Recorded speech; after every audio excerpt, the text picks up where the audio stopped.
এরপর দ্বিতীয় অধ্যায় দ্বিতীয় আমরা দেখলাম সেই সুখ পাখি তিনি সেই কী করলেন, তিনি সেই সুখ পাখি কল্কির স্ত্রী পদ্মাবতীকে রাখলেন, রেখে তিনি গেলেন সম্বলে। সেই সম্বলে গিয়ে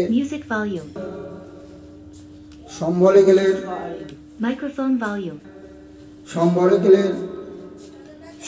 গিয়ে তিনি কল্কিকে নিয়ে আস্তে আস্তে সেই পদ্মাবতীর কাছে আসছেন, পদ্মাবতীর দিকে আসছেন।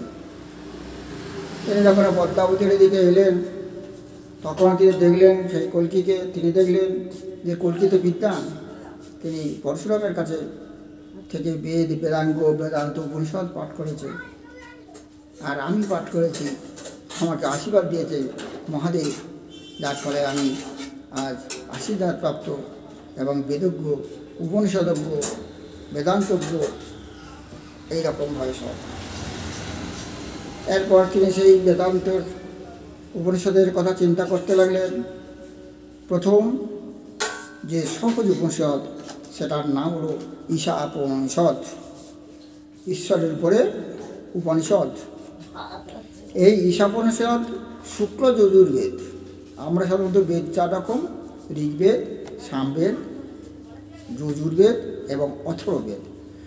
আমরা দেখেছি সব কিছু বেদ থেকে তৈরি, বেদ থেকে উপনিষদ, বেদ থেকে বেদান্ত, সব কিছু পুরাণ, সব বেদকে কঠিন সেটাকে বিস্তার করে পুরাণ বা বিভিন্নভাবে বর্ণনা করা আছে। বড্ড কঠিন সেটা সহজ আকারে এবং বিভিন্নভাবে বিস্তার করা আছে। সেই যে বেদের মধ্যে যে শুক্ল যজুর্বেদ এবং তার কান্য শাখা, সেই শুক্ল যজুর্বেদের কান্য শাখার সেই সংহিতা, সেই সংহিতার 40তম যে অধ্যায় যদি আমরা পাঠ করি উপনিষদে, এই সেই বেদের শুক্ল যজুর্বেদের, আমরা 2 রকম বেদ জানি, যজুর্বেদ 4 রকম বেদ, এরপর যজুর্বেদ 2 রকম, একটা শুক্ল একটা তৈত্তিয়, এরকম 2 রকম। সেই শুক্ল যজুর্বেদের মধ্যে কান্য শাখীয় সংহিতা 40তম অধ্যায়, সেই অধ্যায় পেলে আমরা এটা ঈশাপনিষদ আমরা বুঝতে পারব। সেইটাকে বিস্তারভাবে করা, সেটা বড্ড কঠিন বুঝতে, সেটাকে বিস্তারভাবে বর্ণনা করা, সেইটার নাম হলো ঈশাপনিষদ। মন্ত্রভাগের অংশ, এর বিশেষ মহত্ব আছে। একে উপনিষদের প্রথম বলে মনে করা হয়। আর এটা 39টি অধ্যায়ে এবং কর্মকাণ্ডে নিরূপণ করা আছে। এটি সেই বেদের অন্তিম অধ্যায় এবং ভগবত তত্ত্বরূপ জ্ঞানকাণ্ড, যা ভগবানের ঈশ্বরকে নিরূপণ করা হয়েছে। এবং এই প্রথম মন্ত্রে ঈশাবাস্য বাক্য দিয়ে ঈশাবাস্য উপাসনা এবং অভিহিত করা হয়েছে। এই জন্যে এইটার নাম ঈশাবাস্য উপনিষদ। ঈশাবাস্য উপনিষদ। আবার উপনিষদ হলো বুঝলাম, ঈশাবাস্য উপনিষদ বুঝলাম, ঈশাবাস্য উপনিষদ। ঈশাবাস্য that means ঈশাবাসান Upanishad.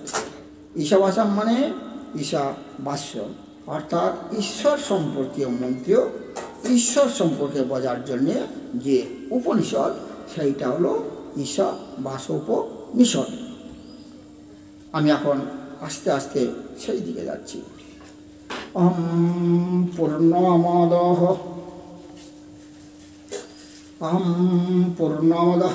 পূর্ণমিদং পূর্ণাৎ পূর্ণম উদচ্যতে। শুক্ল যজুর্বেদের মন্ত্র আছে 40তম মন্ত্র, 40তম অধ্যায়, সেই থেকে পূর্ণমদঃ পূর্ণমিদং পূর্ণাৎ পূর্ণম উদচ্যতে পূর্ণস্য পূর্ণম আদায় পূর্ণমেবাবশিষ্যতে। পূর্ণমদঃ পূর্ণমিদং পূর্ণাৎ পূর্ণম উদচ্যতে। পূর্ণমদঃ পূর্ণমিদং পূর্ণাৎ পূর্ণমুদচ্যতে। শান্তি শান্তি শান্তিः। ওম পূর্ণমাদ পূর্ণমিদং পূর্ণাৎ পূর্ণমুদচ্যতে পূর্ণস্য পূর্ণমাদায় পূর্ণমেবাবশিষ্যতে। ওম শান্তিः শান্তিः শান্তিः। আমরা যদি হিন্দু ধর্মে বেদ দেখি, শুধুমাত্র বেশিরভাগ বেদ সারা বিশ্বকে শান্তির বাণী প্রচার করে এবং মন্ত্রতে বলে ওহম শান্তিঃ শান্তিঃ শান্তিঃ। আর যতগুলো ধর্মশাস্ত্র দেখি সারা বিশ্বের 43,000 যে ধর্মশাস্ত্র, তার মধ্যে এই বাণী দেখা যায় না যে বিশ্ব শান্তির কথা লেখা আছে বই পুস্তকে। ওহম শান্তিঃ অহম শান্তিঃ অহম শান্তিঃ অহম পূর্ণমাদ পূর্ণমিদং পূর্ণাৎ পূর্ণমুদচ্যতে পূর্ণস্য পূর্ণমাদায় পূর্ণমেবাবশিষ্যতে। ওম শান্তি শান্তি শান্তিঃ শান্তি শান্তি শান্তিঃ। সারা বিশ্বকে শান্তি জানাই। আমরা যদি এই হিন্দু ধর্মের বিশেষ করে এই উপনিষদ বা বেদ দেখি, সেখানে শান্তি শান্তি, এমনকি পূজা পার্বণাদি যখন করা হয় তখন অহম শান্তি অহম শান্তি অহম শান্তি বাণী প্রচার করা হয়। এবং যখন সারা সেই জল যখন ছিটানো হয় সমস্ত অহম শান্তি শান্তির যে শান্তির যে জল সেও ছিটানো হয় সারা বিশ্ব কল্যাণের জন্য। কেবলমাত্র এই বেদে লেখা আছে শান্তি শান্তি শান্তি, বিশ্ব শান্তি বিশ্ব শান্তি বিশ্ব শান্তির দ্বারা বলা হচ্ছে অহম পূর্ণমাদ পূর্ণমিদং অহম পূর্ণমাদ পূর্ণমিদং পূর্ণাৎ পূর্ণমুদচ্যতে পূর্ণস্য পূর্ণমাদায় পূর্ণমেবাবশিষ্যতে। ওম শান্তি ওম শান্তি ওম শান্তিঃ। সেই সচ্চিদানন্দ পরম ব্রহ্ম, সেই সচ্চিদানন্দ পরম ব্রহ্ম পুরুষোত্তম, যিনি সদা সর্বদা পরিপূর্ণ, ওহম পূর্ণমাদ পূর্ণমিদং, সেই শান্তিময়, সেই সচ্চিদানন্দ পরম ব্রহ্ম ঈশ্বর পুরুষোত্তম সচ্চিদানন্দ, যিনি সর্বপ্রকার সর্বদাধিকারে পরিপূর্ণ। তাই বলা হচ্ছে ওহম পূর্ণমাদ পূর্ণমিদং পূর্ণাৎ পূর্ণম উদচ্যতে পূর্ণম উদচ্যতে। আর এই বিশ্বব্রহ্মাণ্ড কেমন? সেই জগৎ পরম ব্রহ্মের দ্বারা পূর্ণ, ঈশ্বর দ্বারা পূর্ণ, ঈশ্বরময় জগৎ, ব্রহ্মময় জগৎ। ওম পূর্ণমাদ পূর্ণমিদং পূর্ণাৎ পূর্ণম উদচ্যতে পূর্ণস্য, একবার পরিপূর্ণ হয়ে আছে, পূর্ণমাদায় পূর্ণমেবাবশিষ্যতে। এই জগৎটা সেই পরম ব্রহ্মের দ্বারাই পূর্ণ। এই পূর্ণ জগৎ সেই পূর্ণ পুরুষোত্তম, সেই পূর্ণ পুরুষোত্তম থেকে সব কিছুর উৎপত্তি। এক ঈশ্বর দ্বিতীয় নাস্তি। এক সময় ঈশ্বর ছিলেন এবং নিজের থেকে নিজের সৃষ্টি হয়েছেন। যেমন আম গাছের আটি থেকে আম গাছ তৈরি হয়, অর্থাৎ আম গাছ থেকেই আম গাছের তৈরি। সমস্ত বিশ্বের সমস্ত গাছ তার শীষ অর্থাৎ বীজ থেকেই তৈরি। যেমন মানুষ থেকে মানুষের তৈরি, ঈশ্বর থেকে ঈশ্বরই তৈরি। সেই রকম প্রাণী থেকে প্রাণীর তৈরি, ঈশ্বর থেকে ঈশ্বরই তৈরি। ঈশ্বর থেকে নিজের সৃষ্টি করে এসেছেন। সেই যে জগৎ পুরুষোত্তম, তিনি নিজের থেকে নিজের সৃষ্টি করলেন। নিজেই ছিলেন পরম ব্রহ্ম, নিজেই ছিলেন পূর্ণতা এবং জগৎপূর্ণ। সেজন্য তিনি পরিপূর্ণ। তাকে ছাড়া আর কিছুই চিন্তা করা যায় না। সেই ব্রহ্ম, সেই ঈশ্বর ছাড়া কাউকে চিন্তা করা উচিত নয়। এবং তিনি পূর্ণ ব্রহ্ম এবং তাকে বাদ দিয়ে যদি অন্যদিকে যাওয়া যায় তাহলে সেটা অপূর্ণ। সেই পূর্ণ ব্রহ্মকে বাদ দিয়ে আর কিছু করো না, ঈশ্বর ছাড়া কিছু করো না। যেখানে যাও ঈশ্বর দিকে চিন্তা করে যাওয়া উচিত, কারণ তিনি পরিপূর্ণ। তাকে ছাড়া বাদ দিয়ে সব অপূর্ণ, সব ভালো না। তুমি যদি তাকে বাদ দাও, পূর্ণব্রহ্ম বাদ দিলে অপূর্ণ হয়ে যাবে তুমি আর অবশিষ্ট থাকবে না। এইভাবে যদি যাও ঈশ্বরের দিকে, শান্তি শান্তি শান্তি, সারা বিশ্ব শান্তি, তুমিও শান্তি পাবে। শুধু তুমি না, আধ্যাত্মিক শান্তি, আদিদৈবিক শান্তি এবং আদিভৌতিক শান্তি পাবে। এই তুমি শান্তি পাবে। ওম পূর্ণমিদং পূর্ণাৎ পূর্ণম উদচ্যতে পূর্ণমেবাবশিষ্যতে এবং শান্তি শান্তি শান্তিঃ। এই বলে ঈশ্বরকে বাদ দিয়ে কিছু করা উচিত নয়। সেই জন্য ঈশ্বরকে না বাদ দিয়ে, কাউকে ঈশ্বরকে বাদ দিয়ে কিচ্ছু করা উচিত নয়। ঈশ্বরেই সব কিছু, তিনিই পূর্ণ। ঈশ্বরকে বাদ দিলে, যেটুকু তুমি বাদ দিলে সেসবে তুমিও অবশিষ্ট থাকবে না। সেই জন্য ঈশ্বরের নাম স্মরণ করে ঈশ্বরের পূর্ণতা স্বীকার করে আধ্যাত্মিক, আদিবৈদিক, আদিদৈবিক এই তিতাব শান্তির দিকে অগ্রসর হয়ে এই শান্তি মন্ত্র পাঠ করে আমি আস্তে আস্তে সেই উপনিষদের দিকে এগিয়ে চললাম। উপনিষদ, ঈশাপনিষদ। সেই ঈশাপনিষদের 18টা মন্ত্র, 18টা মন্ত্র। ঈশাপনিষদ সমগ্র যে পুস্তক বা বই, সেই বইটা 18টা মন্ত্র। আমি বললাম যে বেদ, যজুর্বেদ, সেই যে মন্ত্রগুলো বড্ড কঠিন এবং বোঝা সুবিধার জন্য সে কঠিন থেকে সহজ করে এবং সেটা বিস্তার করে বোঝানোর জন্যে এই উপনিষদ। সেই যে মন্ত্র, সেই মন্ত্রটা 19টা মন্ত্র। সেই 18টা মন্ত্র, সেই 18টা মন্ত্র দিয়ে এই উপনিষদটা, পুরো উপনিষদ, ঈশাপনিষদ। সেই 18টা মন্ত্রের প্রথম মন্ত্র হলো ঈশাঃ ভাস্বমিদং সর্বং, ঈশাঃ ভাস্বমিদং সর্বং যৎকিঞ্চ জগত্তং জগৎ তেন তেন ভুঞ্জিতাঃ মা গৃহকস্য স্নিগ্ধনম। ঈশা ভাস্বমিদং সর্বং যৎকিঞ্চিৎ জগত্তং জগৎ তেন তেন ভুঞ্জিতাঃ মা গৃহকস্য স্নিগ্ধনম। প্রথম মন্ত্র। আমি আগে এই 18টা মন্ত্র পাঠ করব, এরপর সেই মন্ত্রগুলো ধাপে ধাপে এক এক করে বিস্তার করব। ঈশা ভাস্বমিদং সর্বং যৎকিঞ্চিৎ জগত্তং জগৎ তেন তেন ভুঞ্জিতাঃ মা গৃহকস্য স্নিগ্ধনম। প্রথম মন্ত্র। দ্বিতীয় মন্ত্র। কুর্বন্ন বেহ কর্মাণি জিজীবিষত্যঃ স্বমাহ এবং তৈ নানার্থেতু হস্তি কর্মলিপ্যতে নরেহ কুর্বন্নমেহ কর্মাণি। 3 নম্বর মন্ত্র।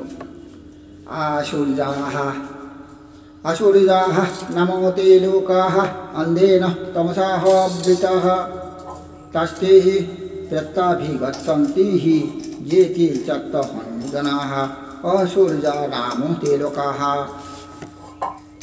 4 নম্বর। অনেজ দেকং মনসুঃ যোগিয়োঃ নৈনদ্দেব অপ্রুবাन् পূর্বমস্যাৎ তদ্ধাবত হন্নান তেতি তিষ্ঠত্তন্নিপোপি মাতরিস্মা দদাতি। এখন আমি 5 নম্বর মন্ত্র। তদে জ্যোতি তন্নৈ জ্যোতি তদ্দূরে তৎপন্থিকেঃ তদন্তরস্য সর্বস্ব তদু সর্বশাস্য যতঃ। 6 নম্বর। যস্তু সর্বারে তন্নাত্তোর্নুবানুপশ্যতিঃ সর্বতে সর্বভূতেষু তত্তনাং ততো ন বিজুগুপ্সতিঃ। 6 নম্বর। এরপর 6-এর পরে 7, 8, 9, 10 এইরকমভাবে 8খানা মন্ত্র। 6 নম্বর মন্ত্র পাঠ করলাম। সেই সুখ পাখি তিনি চিন্তা করছে, আমি উপনিষদ বুঝলাম, স্মরণ করলাম। আমি 6 নম্বর পর্যন্ত স্মরণ করলাম। এরপর পরে আমি 7, 8, 9, 10 এইরকমভাবে যে উপনিষদ 18টা মন্ত্র দিয়ে তৈরি, সেই দিকে যাব। এখন প্রথম মন্ত্র কি আছে তার একটু বিস্তার করে দেখি। এই বলে সেই সুখ পাখি আস্তে আস্তে চিন্তা করছেন। ঈশাঃ ভাস্বমিদং সর্বং। প্রথম মন্ত্র। ঈশাঃ ভাস্বমিদং সর্বং যৎকিঞ্চিৎ জগত্তং জগৎ। ঈশাঃ ভাস্বমিদং সর্বং যৎকিঞ্চিৎ জগত্তং জগৎ তেন তেন ভুঞ্জিতাঃ তেন তেন ভুঞ্জিতাঃ মা গৃহকস্য স্নিগ্ধনম মা গৃহকস্য স্নিগ্ধনম। ঈশাঃ ভাস্বমিদং সর্বং যৎকিঞ্চিৎ জগত্তং জগৎ। অখিল ব্রহ্মাণ্ড, সেই ব্রহ্মাণ্ডের যা কিছু সব জড় চেতন স্বরূপ অরূপ সব সব ঈশ্বরের দ্বারা ব্যাপ্তম। এষা বস্বমিদং সর্বং যৎকিঞ্চাল জগৎ জগৎ, সমস্ত কিছু ঈশ্বর কর্তৃক ব্যাপ্তম। এষা বস্বমিদং সর্বং যৎকিঞ্চিত জগৎ জগৎ, তেন ত্যক্তেন ভুঞ্জিতা, তেন সেই ঈশ্বর, সেই ঈশ্বরকে সঙ্গে নিয়ে ত্যাগপূর্বক একে ভোগ করতে থাকো। ত্যাগপূর্বক তুমি চিন্তা করে নাও, তোমার পূর্বপুরুষরা একসময় আমার করে সব গল্লায় গেছে, শেষ পর্যন্ত জিরো। যখন মারা গেল চোখটা বন্ধ হলো, সব জিরো। সেজন্য তুমি চিন্তা করবে সব কিছু সেই মালিকের নিজের থেকে ত্যাগ করে ঈশ্বরকে সঙ্গে নিয়ে সব কিছু ঈশ্বরের বলে মনে করে তুমি সব ভোগ করতে থাকো। তেন ত্যক্তেন ভুঞ্জিতাহা মহাগৃধা কস্যন স্নিগ্ধদম, তেন ত্যক্তেন ভুঞ্জিতাহা, সব কিছু তার সমর্পণ করো। তুমি তার কাছে হও আত্মসমর্পণকারী, বলো হে মালিক সব তোমার, তুমি দিয়েছ ভোগ করতে, তাই আমি ভোগ করছি। তেন ত্যক্তেন ভুঞ্জিতাহা, সব তোমার। এষা বাস্যমিদং জগৎ, সমস্ত কিছু সেই ঈশ্বরের, এবং তাকে তার জিনিস তাকে সমর্পণ করো। তুমি আত্মসমর্পণ হও, সব ত্যাগ করো, ত্যাগ করে সব কিছু ভোগ করো। তেন ত্যক্তেন ভুঞ্জিতাহা, তেন ত্যক্তেন ভুঞ্জিতা, সব কিছু ত্যাগ করে আত্মসমর্পিত হও, তুমি হও আত্মসমর্পণকারী। তেন ত্যক্তেন ভুঞ্জিতাহা মা গৃধো কস্য স্নিগ্ধতা, মা গৃধ, কোনো আসক্ত রাখো না, কারণ সে মালিক, তার সব। তুমি একজন সারা বিশ্বের যে দোকান, সেই দোকানের একজন দোকানদার, তোমার দোকানদারের কর্মচারী, দোকানের কর্মচারী। তোমার কিছু পয়সার মাধ্যমে রেখে দিয়েছে, তুমি যদি ভালো কাজ করো তুমি যাবে স্বর্গে, কিছু পয়সা পাবে, অর্থাৎ স্বর্গে যাওয়ার পয়সা। আর যদি তুমি খারাপ কাজ করো তাহলে তুমি তোমার অন্য জায়গায় পাঠাবে, নরকে। যেমন ম্যাজিস্ট্রেট, ভালো কাজ করলে জেল, নতুবা ভালো কাজ করলে ভালো জায়গায়, নতুবা জেল। সেই রকম ভালো কাজ করলে তুমি ভালো, নইলে খারাপ কাজ করলে জেল, অর্থাৎ নরক। কোনো আসক্ত হও না, সে তোমাকে পরীক্ষা করছে। গৃহীদাহা গৃহীদা কাশ্যা স্নিগ্ধান, ঈশ্বর পরীক্ষা করছে। দোকানদার তোমাকে দোকানে রেখে দিয়েছে, বিভিন্ন রকম সামগ্রী সাজিয়ে রেখেছে, পরীক্ষা করছে তুমি আসক্তি কিনা, তুমি কোনো ফাঁকিবাজ কিনা, তুমি তার জিনিসপত্র চুরি করছো কিনা বা উল্টোপাল্টা ব্যবহার করছো কিনা, তোমাকে পরীক্ষার জন্যে তার দোকানের মালিক সে কর্মচারী হিসেবে তোমাকে তার দোকানে বসিয়ে রেখেছে। চিন্তা করো না। এতে অনাক্ষুদম আগ্রীদাহা তেন ত্যক্তেন ভুঞ্জিতাহা মা গৃধ কস্য স্নিগ্ধতাম, মা গৃধ তেন ত্যক্তেন ভুঞ্জিতাহা মা গৃধ, আসক্ত হো না। কস্য স্নিগ্ধতাম তেন ত্যক্তেন ভুঞ্জিতাহা মা গৃধ কস্য স্নিগ্ধতাম, আসক্ত হো না। কস্য স্নিগ্ধতাম, ভোগ্য পদার্থ ধনম কস্যস্মিন, কারণায়, এসব কারণ নয়, তোমার নয়। তুমি একজন কর্মচারী, সব ঈশ্বরের। তুমি আত্মসমর্পণ করো, তুমি একজন আত্মসমর্পণকারী, আর তোমাকে দিয়ে পরীক্ষা করছে, সেদিকে তোমার চিন্তা করো। এই সাবস্যমিদং সর্বং যৎকিঞ্চিৎ জগৎ জগৎ, তেন ত্যক্তেন ভুঞ্জিতাহা মা গৃধা কস্য স্নিগ্ধতাম। এই হলো এর বিস্তার।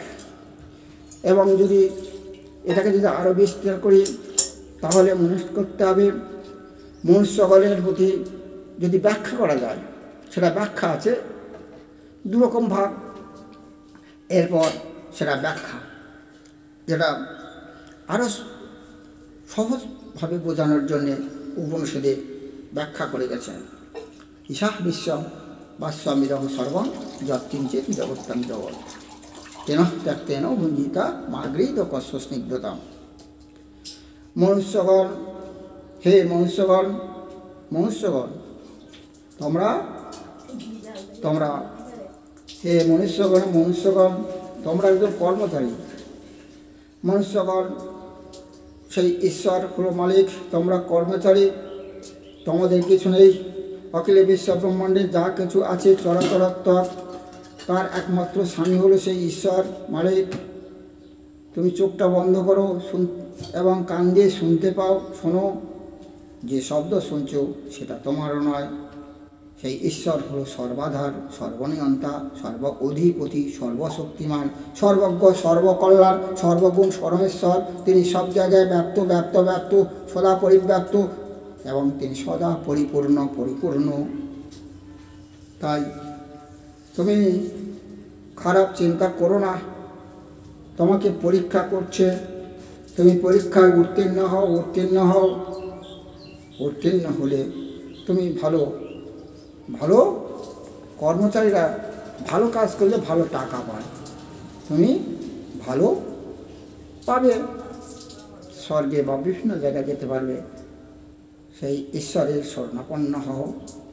তুমি হও আত্মসমর্পণকারী। বলো ঈশ্বর সর্বাধার, বলো ঈশ্বর সর্বনিয়ন্তা, বলো ঈশ্বর সর্বা অধিপতি, সর্বশক্তিমান, সর্বগুণ, সর্বকল্যাণকারী, সেই পরমেশ্বর, এবং তিনি সর্বদা সব জায়গায় ব্যক্ত হয়ে আছে।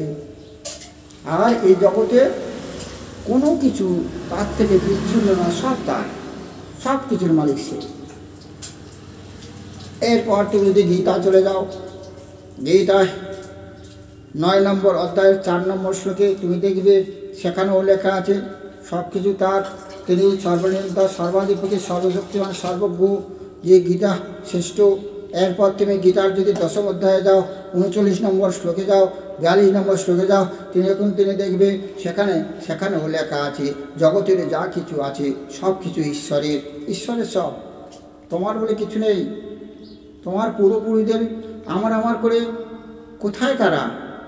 এই যে জগৎ সংসার কোথায়, কোথায় তাদের ঘর, টাকা পয়সা, অর্থ কোথায়? তারা কোথায়? আর তারা যেগুলোকে বলেছে আমার করে সেগুলো কোথায়? এইরকম বিচ্ছিন্ন বিচ্ছিন্ন বিচ্ছিন্ন, কোনো আসক্ত হো না। গীতায় বলে গেছে, গীতা সেই গীতাকে উল্টোভাবে পড়ো, ত্যাগ। যখন পুস্তকের উল্টোভাবে মনে হবে সেটাকে ত্যাগ করো, আত্মসমর্পণ করো। এ জগৎ যা আছে সব বিচ্ছিন্ন বিচ্ছিন্ন, তোমার থেকে বিচ্ছিন্ন বিচ্ছিন্ন বিচ্ছিন্ন, আত্মসমর্পণ করো। এরপর যদি গীতায় 2 নম্বর অধ্যায়ের 64 নম্বর শ্লোকে এই উপনিষদ 1 নম্বর যে শ্লোক, 1 নম্বর যে মন্ত্র, সেই মন্ত্রকে বিস্তার করার গীতাও বর্ণনা করা আছে। আমি এখন সেই উপনিষদের 1 নম্বর শ্লোক, 1 নম্বর মন্ত্রকে বিস্তার করতে আমরা গীতার মধ্যে দেখলাম। গীতাতে 9 নম্বর অধ্যায়ে 4 নম্বর শ্লোকেও সেই একই কথা, আবার গীতায় 10 নম্বর অধ্যায়ের 39 নম্বর শ্লোকে, 42 নম্বর শ্লোকে সেই একই কথা। আবার এই উপনিষদে তুমি এই উপনিষদ পড়ো, যদি না বুঝতে পারো গীতার মধ্যে পড়ো, বুঝতে পারবে। 9 নম্বর শ্লোক, 4 নম্বর 2 নম্বর অধ্যায়ের 4 নম্বর শ্লোকে, গীতার 10 নম্বর অধ্যায়ের 39 নম্বর শ্লোকে, 42 নম্বর শ্লোকে। এরপর আরও বিস্তার গীতার 2 নম্বর, এই ঈশা পশ্চমিদং সর্বং যৎকিঞ্চ জগত্তাং জগৎ তেন ত্যক্তেন ভুঞ্জিতা মাগৃহীত কস্য স্নিগ্ধতাম। তুমি গীতার পড়ো, গীতার 2 নম্বর অধ্যায়ের 64 নম্বর শ্লোক, 3 নম্বর অধ্যায়ের 9 নম্বর শ্লোক, 8 নম্বর অধ্যায়ের 46 নম্বর শ্লোক, তাহলে তুমি আরও বিস্তারিত বুঝতে পারবে যে ঈশ্বর ঈশ্বর ঈশ্বর, তাকেই স্মরণ করো। সেই শ্লোকে কী বলছে? গীতার 2 নম্বর অধ্যায়ের 64 নম্বর শ্লোকে, 3 নম্বর অধ্যায়ের 39 নম্বর শ্লোকে, 9 নম্বর শ্লোকে, 8 নম্বর অধ্যায়ের 46 নম্বর শ্লোকে এই একই কথা বলছে। উপনিষদের 1 নম্বর যে মন্ত্র, সেই মন্ত্র বিস্তার করা আছে, সেই একই কথা। কী কথা? বুঝে নাও, বুঝে নাও, বুঝে নাও, বুঝে নাও। তোমার সুখের জন্যে করেছে, তোমার পরীক্ষার জন্যে করেছে, তোমার সুখের জন্যে তোমাকে একজন কর্মচারী হিসেবে রেখেছে তোমার সুখের জন্যে। ওই সমস্ত কিছু ঈশ্বরের জিনিস দেখে তুমি তার উপর লোভ করো না, তোমার যেটুকু দরকার সেটুকু গ্রহণ করো। ঈশ্বর তোমাকে তোমার পারিশ্রমিক দেয়, সেই পারিশ্রমিক নিয়ে তুমি গ্রহণ করো, অন্য কিছু করো না। ঈশ্বরকে স্মরণ করো, স্মরণ করো, সর্বদা ঈশ্বরকে স্মরণ করো। ঈশাবাস্যমিদং সর্বং যৎকিঞ্চিৎ জগত্যাং জগৎ কেন ত্যাক্তেন বুদ্ধিতা মা বিদুর্কস্য স্নিগ্ধতাম। ঈশ্বরকে সর্বদা স্মরণ করো, স্মরণ করো। এই জগতের প্রতি মমতা আসক্তি সব ত্যাগ করো। তুমি গীতায় 2 নম্বর শ্লোক, 2 নম্বর অধ্যায় 64, 3 নম্বর অধ্যায় 9 এবং 8 নম্বর অধ্যায় 46 নম্বর শ্লোকে ওই একই রকম প্রতিধ্বনি শুনতে পাবে। এই উপনিষদের প্রথম মন্ত্রের প্রতিধ্বনি। তুমি ঈশ্বরকে সদা সর্বদা স্মরণ করো, স্মরণ করো। জগতের কথা মনে করো না, জগতের মমতা আসক্তি ত্যাগ করো, ত্যাগ করো। এই বিষয়সমূহ ত্যাগ করো, যথাবোধ উপভোগ ত্যাগ করো, ত্যাগ করো। যতটুকু দরকার তোমার শরীর ধারণের পক্ষে ততটুকুই তুমি গ্রহণ করো। তোমাকে শরীর ধারণ করতে হবে, বেঁচে থাকতে গেলে শরীরকে ধারণ করতে হবে। আর এখন যদি মরে যাও তুমি ঈশ্বর সাধন কেমনভাবে করবে? ঈশ্বর ধারণের জন্যে তোমার শরীরকে ধারণ করতে হবে। আর সেই ঈশ্বর ধারণ করার শরীরকে ধারণ করার জন্যে যতটুকুনি দরকার ততটুকুনি গ্রহণ করো। মমতা আসক্তি ত্যাগ করো, ত্যাগ করো। বিষয় সম্বন্ধে যথাবিধে উপভোগ করো, কিন্তু মনে রেখো সব ঈশ্বরের মালিক তিনি, তুমি একজন কর্মচারী। যতটুকু উপভোগ করার ততটুকুনি করো। এই বিশ্বরূপ ঈশ্বর, সেই ঈশ্বরের পূজার উপকরণ করো। সেই ঈশ্বরের চরণে সব নিবেদন করো। এমন আচরণ করো, হে ঈশ্বর আমি অর্থসমকারী, তোমার চরণে নত নত নত। এমন আচরণ করো, বিষয়সমূহকে আসক্ত থেকে দূরে থাকো, দূরে থাকো। তোমার কল্যাণ হবে, কল্যাণ হবে, এটা নিশ্চিত নিশ্চিত নিশ্চিত নিশ্চিত। আর কি বলছে প্রথম পর্যন্ত? এই যে ভোগ্য পদার্থ এসব কারণায় সব ঈশ্বরের। মানুষ ভুলবশত মমতা আসক্তিকে অনুভব করে এবং মনে করে, ভুলবশত মায়াবশত বলে আমার আমার আমার। তোমার পূর্বপুরুষ তারা তো আমার করেছিল, কতটুকু তার ছিল, এখন কতটুকু আছে তার? সেই রকম তুমি চিন্তা করো, আসক্তি দূর করো। ভুল করো না, ভুল করো না। মানুষ ভুলবশত মমতা এবং আসক্তি হয়ে যায়। অতএব ভুল করো না, ভুল করো না। এই কিছুই পরমেশ্বরের সেই পরমেশ্বর ঈশ্বরের প্রসন্নার জন্যে এগুলি সবে ব্যবহার করো। এবং এটাই ব্যবহার করলে তুমিও প্রসন্ন, ঈশ্বরও প্রসন্ন হবে। এটাই হলো প্রসন্নতার প্রতীক। সেই রকমভাবে ব্যবহার করা উচিত। ঈশাবাস্যমিদং সর্বং যৎকিঞ্চিৎ জগদাং জগৎ। এই হলো প্রথম মন্ত্র এবং বিস্তার এবং ব্যাখ্যা। এরপর দ্বিতীয় মন্ত্র বিস্তারে ব্যাখ্যা করব দ্বিতীয় দিন। আজকের এই পর্যন্ত। সেই সুখ পাখি চিন্তা করলেন, আবার আগামীকাল আমি স্মরণ করব। আজ এই পর্যন্ত। এই বলে সুখ পাখি আস্তে আস্তে স্মরণ বন্ধ করলেন। আজ এই পর্যন্ত। এরপর পরের দিন রাখলাম। নমস্কার।